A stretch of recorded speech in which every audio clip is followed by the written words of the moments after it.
নাহরাওয়ানের যুদ্ধে পরাজিত খারেজি শক্তি হযরত আলী রাদিয়াল্লাহু তাআলাকে হত্যার নিকৃষ্ট পরিকল্পনা গ্রহণ করে।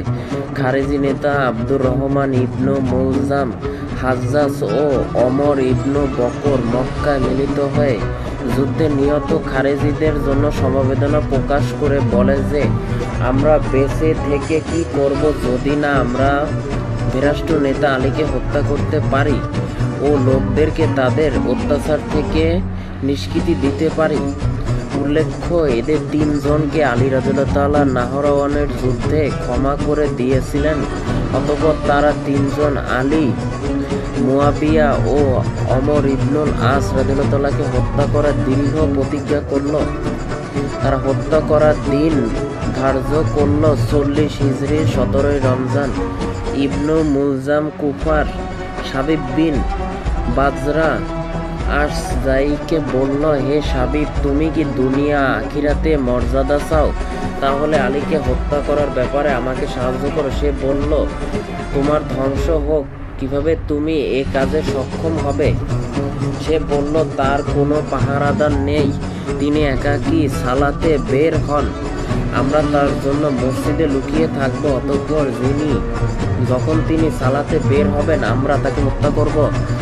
যদি আমরা বেঁচে যাই তো ভালো, নইলে দুনিয়াতে আমাদের খ্যাতি ছড়িয়ে পড়বে এবং আখিরাতে জান্নাত লাভ হবে। অন্য বর্ণনা এসেছে অন্যথায় শাহাদাত লাভ হবে। সে বলল, ইসলামে তার অগ্রগামিতা ও উচ্চ মর্যাদার কারণে তাকে হত্যা করতে আমার মন সায় দিচ্ছে না। উত্তরে ইবনু মুলজাম বলল, তিনি কি নাহরাওয়ানের যুদ্ধে সৎ লোকদের হত্যা করেননি? তাদের রক্তের বদলার আমি তাকে হত্যা করব। অতঃপর সে পূর্ব পরিকল্পনা মতে মসজিদে আত্মগোপন করল এবং দরজার পাশে ওত পেতে রইল। ফজরের আজান হলে তিনি বাড়ি থেকে বেরিয়ে লোকদের আসসালাত বলে সালাতের আহ্বান জানাতে থাকেন। এমত অবস্থায় শাবিব তরবারি নিয়ে তার উপর ঝাঁপিয়ে পড়ল। তিনি দরজার নিকট পড়ে গেলে ইবনু মুলজাম তার কানের উপরিভাগে মাথার শিং এর নিকট তরবারির আঘাত করে বলতে লাগলো, হে আলী, রাজত্ব আল্লাহর জন্য, তোমার জন্য নয় বা তোমার সাথীদের জন্য নয়। তখন সে পাঠ করছিল, লোকদের মধ্যে এমন লোক রয়েছে যে আল্লাহ তাআলা সন্তুষ্টি লাভের জন্য নিজের জীবন উৎসর্গ করে। তখন আলী রাদিয়াল্লাহু তাআলা বলে ওঠেন, কাবার রবের কসম, আমি সফল হয়েছি, কেননা রাসূল সাল্লাল্লাহু আলাইহি ওয়াসাল্লাম তার ব্যাপারে আগেই ভবিষ্যৎবাণী করে বলেছিলেন, তোমাদেরকে কি আমি সর্বাপেক্ষা দুর্ভাগা দুই ব্যক্তি সম্পর্কে বলবো না? তাদের একজন হলো উটকে হত্যাকারী কওমে সাদুম মেয়ের উসাইমির, আর অপরজন হলো তোমাকে তোমার ওই স্থানে মাথার শিংয়ের নিকট আঘাতকারী ব্যক্তি। হে আলী, এমনকি রক্তে তোমার দাড়ি ভিজে যাবে।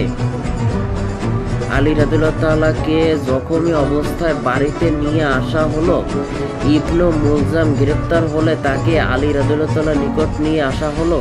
তিনি তাকে বললেন, হে আল্লাহর দুশমন, আমি কি তোমাকে নাহরাওয়ানের যুদ্ধের দিন ক্ষমা করিনি? সে বলল, হ্যাঁ। তাহলে তোমাকে এ কাজে কে প্ররোচনা করলো? সে বলল, আমি 40 দিন যাবৎ এ তরবারিতে ধার দিয়েছি আর আল্লাহ তাআলার নিকট প্রার্থনা করেছি যেন এর দ্বারা তার নিকৃষ্ট সৃষ্টিকে হত্যা করতে পারি। অতঃপর 3 দিন জীবিত থাকার পর 40 হিজরি 21 রমজান রাতে 63 বছর বয়সে তিনি মৃত্যুবরণ করেন। তারিখে ইবনু খালদুন আয়াত নং 2 থেকে 645, আল ইস্তিআব আয়াত নং 3 থেকে 1123, আল বিদায়া আয়াত নং 7 থেকে 325, ইবনু সাদ তাবাক্কাতুল কুবরা আয়াত নং 3 থেকে 325, ইবনু সাদ তাবাক্কাতুল কুবরা আয়াত নং 3 থেকে 25। উপরোক্ত আলোচনা প্রমাণিত হয় যে আলী রাদিয়াল্লাহু তাআলাকে হত্যার জন্য খারেজিদের চরমপন্থী আকীদাই ছিল মূলত দায়ী।